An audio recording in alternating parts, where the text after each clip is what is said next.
Hello, hello, hello, hello. Welcome back to my show. This is Charlotte Bergman with Political Talk with Charlotte. I truly want to thank you for joining us this week. Our show airs every Thursday at noon, and we've got some hot topics to discuss with you today. So take a break, not too long of a break. Hurry back, and we're going to come back and we're going to get started with this show.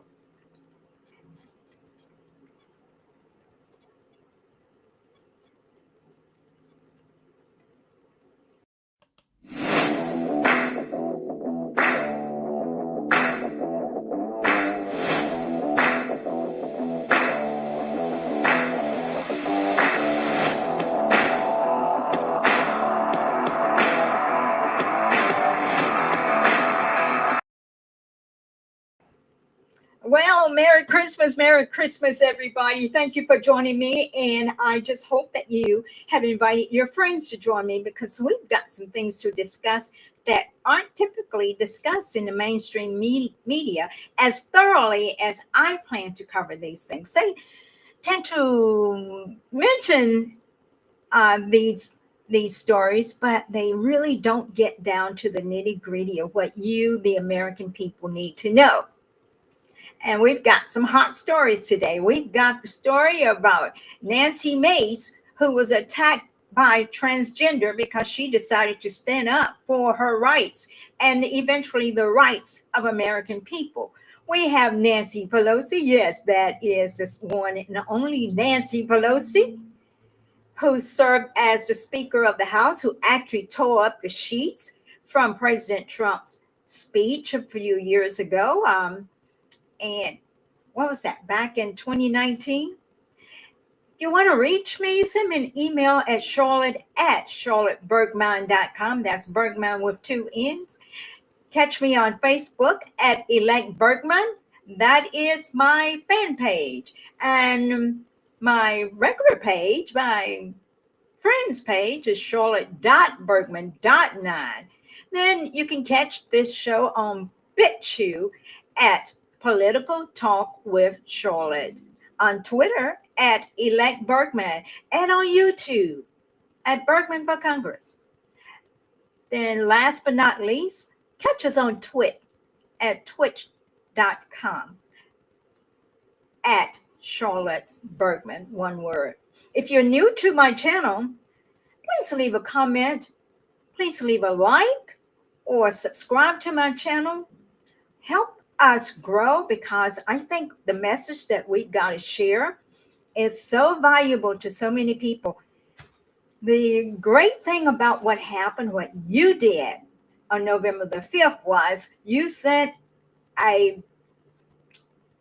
how should I say it? You sent someone that is strong to represent us in Washington, D.C. And right now, yeah, we got to take the trash out.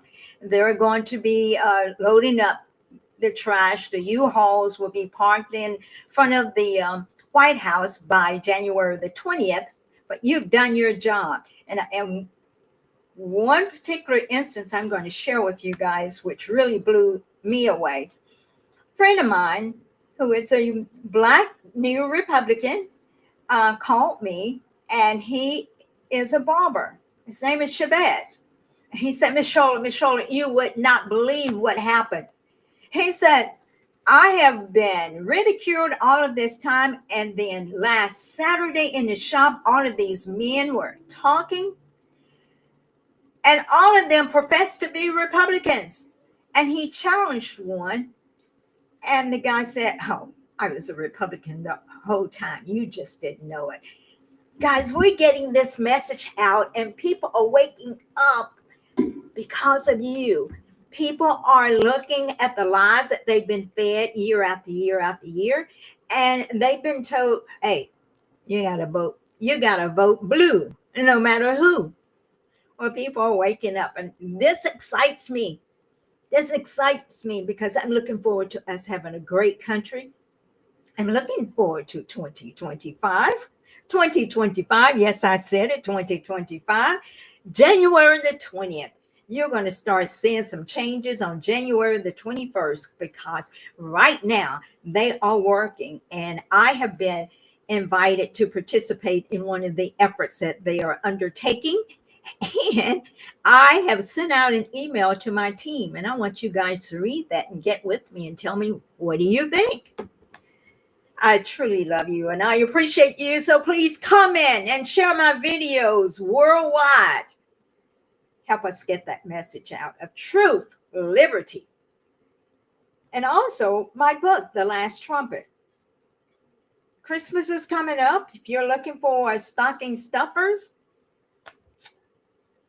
purchase The Last Trumpet in the Battle for America and stick it in somebody's Christmas stocking. They will come back and thank you later. We're going to start the show off talking about Luigi Mangione. I hope I pronounced that correctly. That is the young man who actually is being held now for shooting the United Healthcare CEO. He is a suspect, but guess what? He is, according to my research, I think he has ties to Nancy Pelosi. Nancy Pelosi. Guys, I see some of you are out there. Please send me a comment, like my show, correspond with me. Let me know where you live, what part of the city, what part of the state. Hey, I want to communicate with you. This is exciting. So Nancy Pelosi is reportedly, she is supposed to have ties to this young man that is being held. Yes, Nancy Pelosi. And let me tell you why. You know, this young man is Italian, but it doesn't mean anything. But what is of note, first of all, the CEO was scheduled to testify about what's going on concerning the, let me get my pages right. He was supposed to testify because of some trades that were going on. So Nancy Pelosi was said to be charged criminally for, wait for it, insider trading. Then nothing happened. Fast forward, we were hearing that the CEO of United Healthcare was gunned down and was set to testify against her for insider trading. Dude, that's not good. That's not good at all. As a matter of fact, let me proceed further. Dear Nancy. Let's hear what Jesse has to say about Nancy. Let me get this started for you. Jesse has some comments. I hope I can pull this up for you so that you can see it full screen. She's facing criminal charges.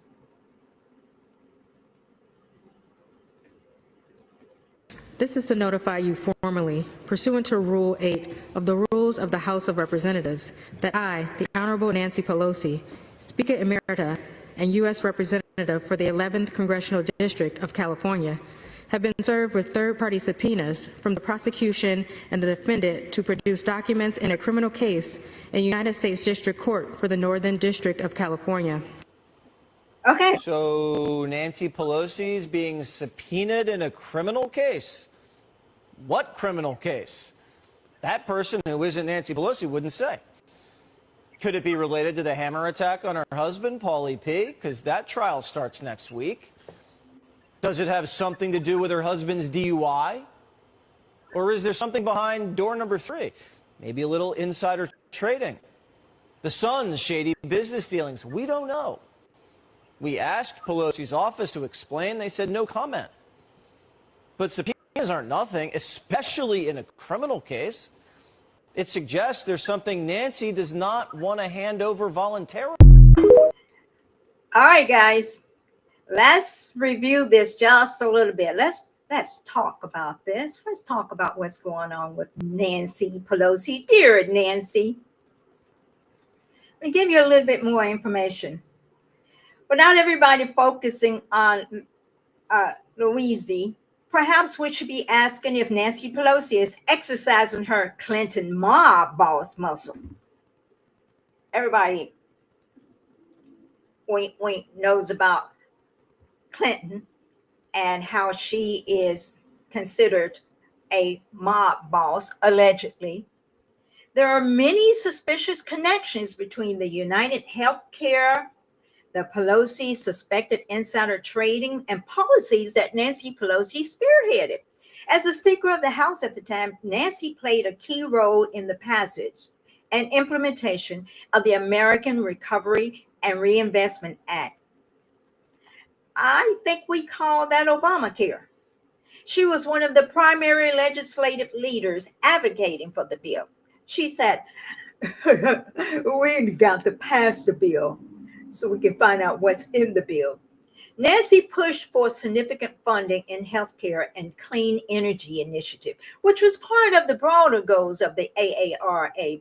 The bill included funding to modernize healthcare systems. Oh, okay, this is not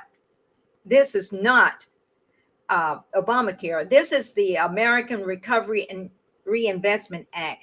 I remember flying to Washington, D.C. during that time frame in 2009, and almost every sign, everywhere you saw construction going on, and you saw that they had invested hundreds and thousands, millions and billions of dollars to build and improve the infrastructure.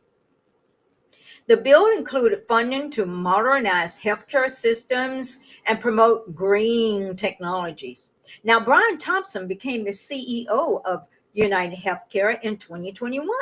However, he did not hold this position at the time of the AARA in 2009.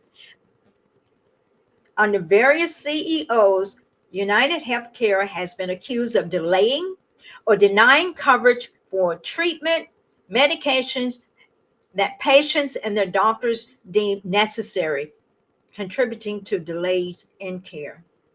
At last year's investor meeting, like the one that the CEO was about to attend, where he was killed, he outlined a shift to value-based care, paying doctors and caregivers to keep patients healthy rather than focusing on sick care. While not directly related to United Healthcare, the AARA did provide subsidies to help individuals and families purchase healthcare insurance, which stood to benefit a company like United. Now, how does that relate to Pelosi? Well, Paul Pelosi made significant stock trades in companies that would stand to benefit from healthcare-related legislative decisions. So he was finding out from Nancy, allegedly, what legislative decisions were being passed to benefit healthcare companies. He focused primarily in the pharmaceutical and the healthcare technology. Paul Pelosi purchased call options for Pfizer stock in 2021 while they were involved in producing the COVID-19 vaccine. Saw that big house? Anybody have seen that big house Nancy Pelosi lives in? It's a big house. It's too big of a house for somebody who is living solely on a legislator's pay. Critics have pointed out that the members of Congress might gain information, wink, wink, that could influence investment decisions on sectors like healthcare, where government policies, fundings, and regulations can significantly impact company valuations. Now, we go a little bit further and did a little bit more research. Nancy's got some connections in those areas. As a matter of fact, let me see if I can pull this up. Okay, maybe I don't have it anymore. Surely I do have it. Okay. Mangioni's ties to Nancy. it emerged after the shooting that Manigani is from a prominent Maryland real estate family, and his grandfather, Nicholas Manigani, a self-made real estate developer, owned several country clubs, nursing home, and a radio station before he died in 2008. The Maniganis are also longtime supporters of numerous local causes and institutions in the Maryland and Greater Baltimore Medical Center. Nicholas also had links to the family of the former Speaker of the United States House of Representatives, Nancy Pelosi, who was from a prominent Italian family in Baltimore. Birds of a feather, maybe? I don't know. It goes on to talk a little bit more about that connection between Nancy Pelosi family and the Mangione family. And please forgive me if I'm mispronouncing his name. I apologize. Now, Nick, the grandfather, was identified as a family man. And he said that's his calling card before he became a successful businessman. He was maybe a little rough around the edges and maybe an aggressive personality, but a man with a big heart. It is unclear if Nancy Pelosi actually met Nick, but she was familiar with the family. Like the Pelosi's, Nicholas Mangione had strong links to his Italian immigrant roots. Sometimes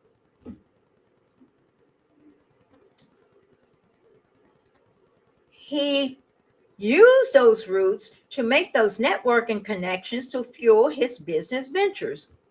When he believed he faced discrimination at a country club in 1970 for being Italian, he decided to buy his own golf resort. People thought I needed money from the mafia to buy this place, he said. They asked me what family I belonged to. I told them I belonged to the Mangione family, the Mangione family of Baltimore County. He later went on to purchase another golf resort, okay? Nicholas passed away in 2008, but he left a legacy that included 10 children, over 35 grandchildren, and a thriving portfolio of business ventures. And the family did well enough that they were able to purchase a family philanthropic foundation, which donated to the Greater Baltimore Medical Center. But the story of the elder Manigone, who ascended from rags to riches, is now likely to be overshadowed by his grandson. And it talks about how Nino Manigone, who is a Maryland state legislator, posted a statement on behalf of the family saying they were shocked and devastated. But they feel very strongly with Nancy Pelosi's influence in passing legislation and finding out insider information and passing it on to her husband. It could have, not saying it really did, but it could have impacted her ability to become a multimillionaire. There is a connection. We will do further research to find out what the connection is. Karen, thank you for joining me. You're checking in from Bartlett, Tennessee. I appreciate you. Woo, woo for Karen. All right, my next story that I have listed here is the mysterious drones flying over New Jersey. New Jersey. New Jersey is the place where drones that are the size of SUVs are flying in that area. I'm telling you guys, this is crazy, crazy, crazy, crazy.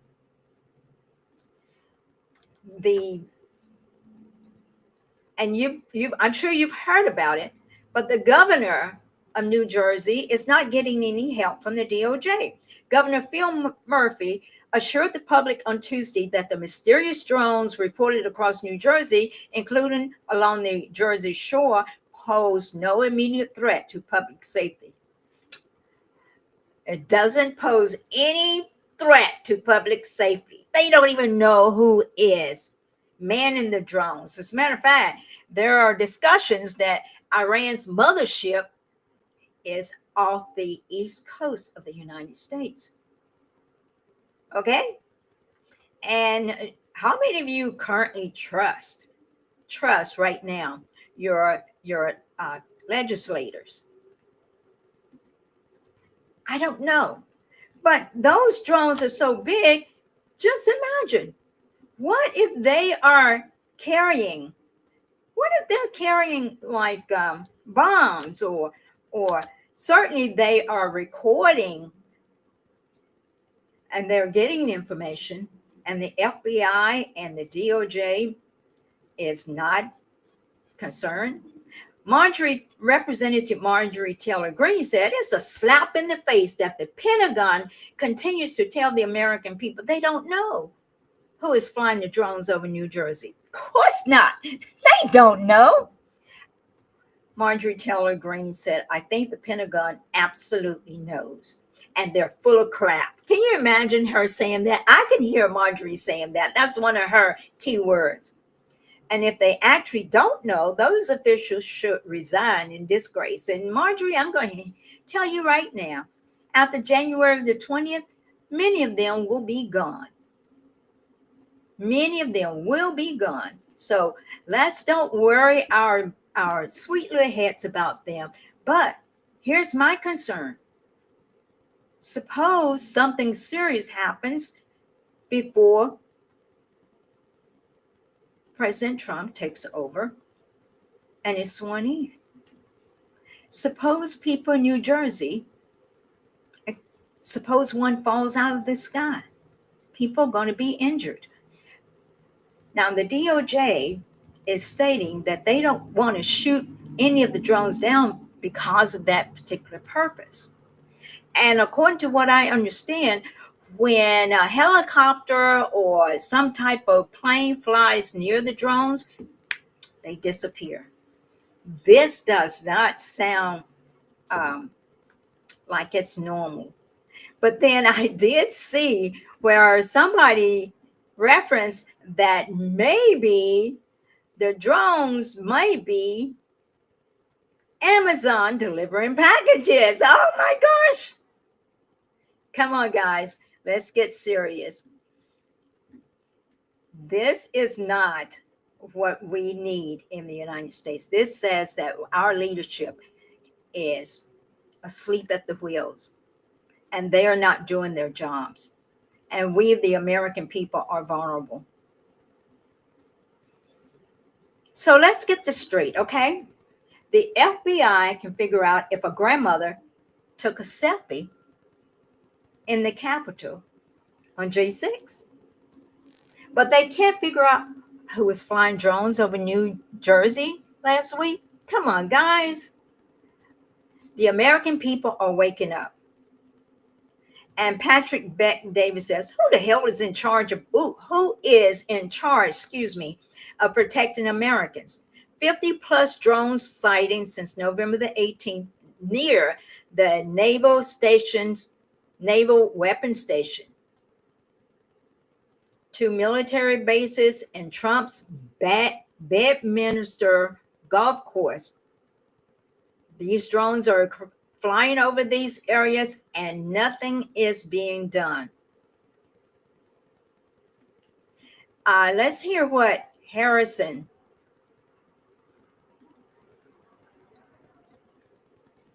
says about this. How about it? Should we listen to what she says about this? Let me try it to see if it'll work. Okay. She's talking, so I've got to start this back from the beginning.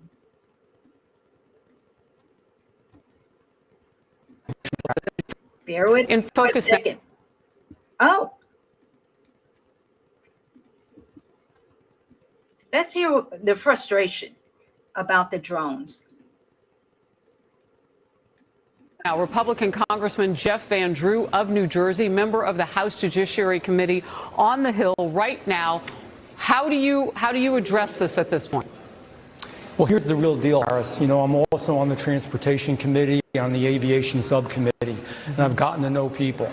and from very high sources, very qualified sources, very responsible sources. I'm going to tell you the real deal. Iran launched a mothership probably about a month ago that contains these drones. That mothership is off, I'm going to tell you the deal. It's off the east coast of the United States of America. They've launched drones, is everything that we can see or hear. And again, these are from high sources. I don't say this lightly. Now, we know there was a probability it could have been our own government. We know it's not our own government because they would have let us know. It could have been some really glorified hobbyist or hobbyists that were doing something unbelievable. They don't have the technology. But let's pretend that's possible. The third possibility was somebody, an adversarial country, doing this. Know that Iran made a deal with China to purchase drones, motherships, and technology in order to go forward. The sources I have are good. They can't reveal who they are because they are speaking to me in confidentiality. These drones should be shot down. Whether it was some crazy hobbyist that we can't imagine, or whether it is Iran, and I think it very possibly could be, they should be shot down. We are not getting the full deal, and the military is on alert with this. Look, you've given us some pretty dire information just here, and I want to make sure that our viewers are digesting this. Iran has the capability to pull up along our eastern seaboard and launch drones the size of an SUV into the skies of several states, particularly New Jersey, where we know the incoming president has a large home, also in the same county or nearby where some of these drones in New Jersey have been seen. That capability exists. It's possible some of those drones are here. So I have two questions. How are they fueling them? They have to land somewhere. Drones don't fly forever. Why don't they close down the airspace? Yes, it's inconvenient. Yes, it's the holidays. Shut it down. But if you start shooting things and you don't know how they're fueled, that's going to be mass explosions. This isn't like one spy balloon. Congressman, this is serious. We've got to bring them down, and we've got to find a way to bring them down. I don't know exactly where they're landing. Obviously, I have some information. And again, this isn't just Jeff Van Drew. Oh, let's get on Harris Faulkner's show and say something outrageous. I'm telling you the straight deal from very high positioned individuals who are telling me this. And the bottom line is they're launching them. They are across the country. We don't even have anything like this. No. Our government and also certainly our hobbyists don't. So think about it. It's not only do I have the information, but it's also common sense. We've got to get them down. We've got to determine how they function, what they do, make sure that we can get them, and you're right, in a safe way. When I say shoot them down, get them down any way that you can, but right now they're probably extracting information. This is a clear and present danger to the United States and to our president-elect, and it's a serious business. Well, and if one of them happens to fall and they're fueled, that explosion could kill people. Okay, guys, we're in danger. We don't understand the extent of that danger, but let's keep our heads on a swivel. Now, my next story is one that is rather interesting because many of you know about Nancy Mace. Nancy Mace, prior military congresswoman, she has been attacked. She has experienced being attacked. So she's rather paranoid about men being in places where only women are supposed to be. So she made a complaint. And would you believe the liberal media laughed at her? They laughed at her. And they basically said, she's just making up stories. This is not really happening. And then they had to go back and retract their story.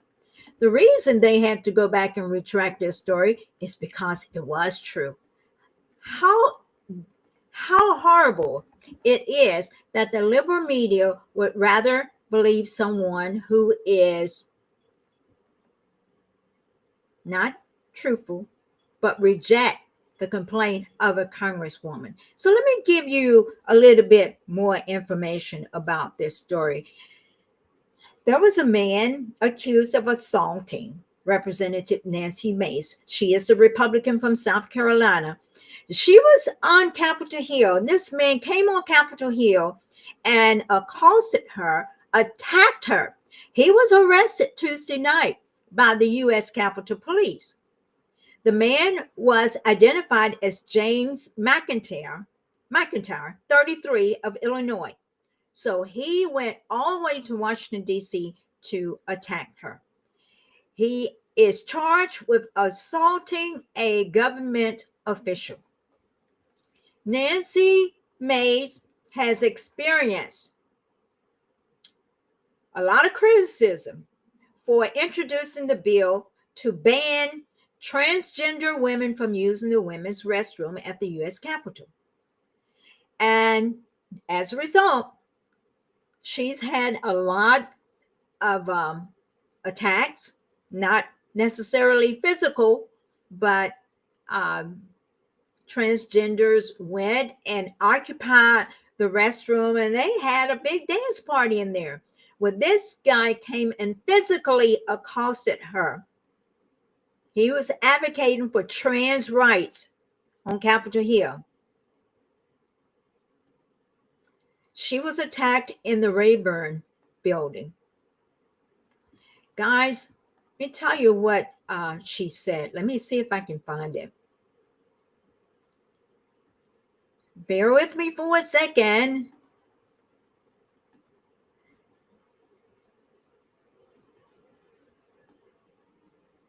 Okay.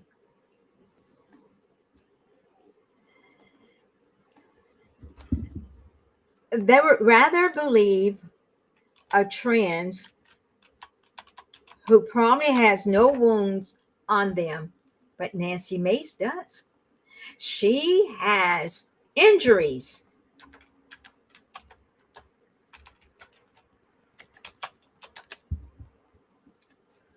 And she reported it. And she was ridiculed. She was violently assaulted by a trans extremist, and barely nobody's talking about it.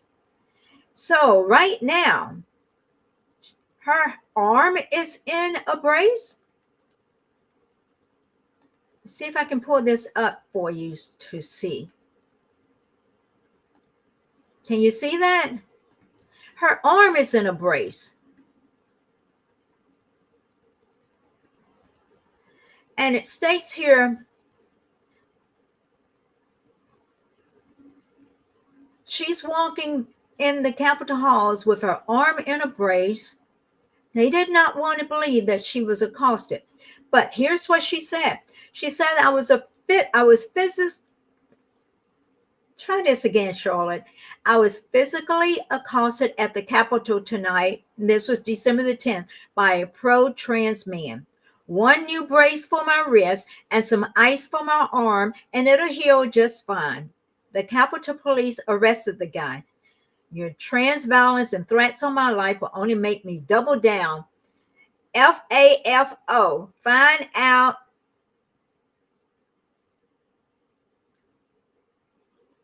Well, FASFO. Basically, it's interpreted mess around and find out. Okay, you try it, you'll find out. This is not fair. Even in the great state of Tennessee, we have Jonathan Scometti, who is our attorney general, and he's a really nice guy. I spoke with him about his position, and he said, Charlotte, he said, I cannot believe I wake up every morning and I am able to do a job that I love. He loves this, and he's fighting for our children who cannot speak for themselves. He's fighting for them in the great state of Tennessee, and it's going to have an effect on multiple states across the country. He is fighting to stop people from trying to sexually mutilate our children. If they choose to have surgery when they are adults, that's their business. And I say go for it. But when they are children, young children, and this is done to them, I say it's wrong and it needs to be addressed at the Supreme Court level. I hope you will agree with me. When I was a kid, I wanted to be Tarzan. I mentioned that before. Tarzan was a jungle man, and I wanted to be like him. But I'll tell you what, guys, I forgot to turn my light on, and it doesn't seem to be doing any good, but that's okay. I want to thank you all for sticking with me.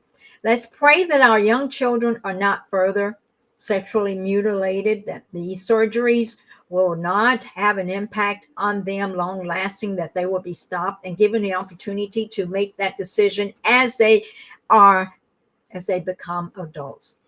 I want to thank you guys for joining me today. It's been great being back with you. I wasn't sure if I would be able to do this show, but I'm so glad I did, because I think we discussed some subjects that should be discussed. And getting back to those mysterious drones, we don't know their purpose, but we do know that this administration is not ready to give up the reins, and this administration will do whatever it needs to maintain control. And if they have a pact with, and I'm just saying this allegedly, if they have a pact with Iran to start World War III, you know where it's coming from. But I will tell you what, it's not going to work. And we've got a president that we just recently elected, and he is for peace. And we see that uh, foreign leaders, are now respecting him as the commander in chief. We just got 39, 40 more days to go.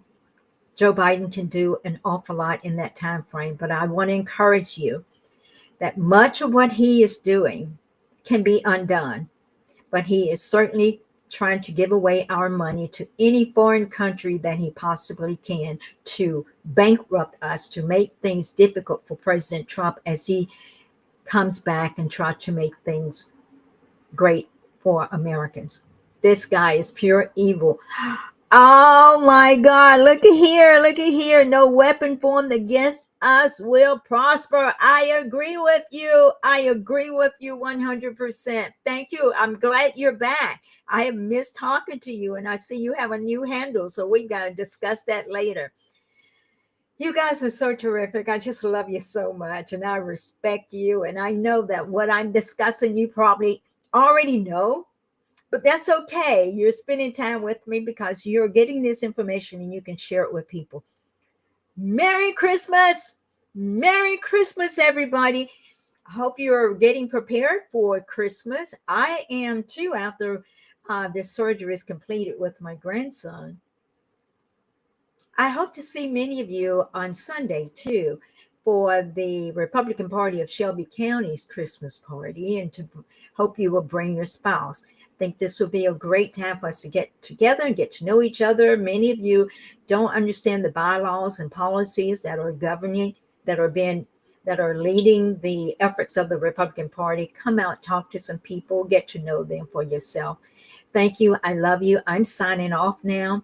And I certainly hope this video is not too terribly long, but it was fun to do.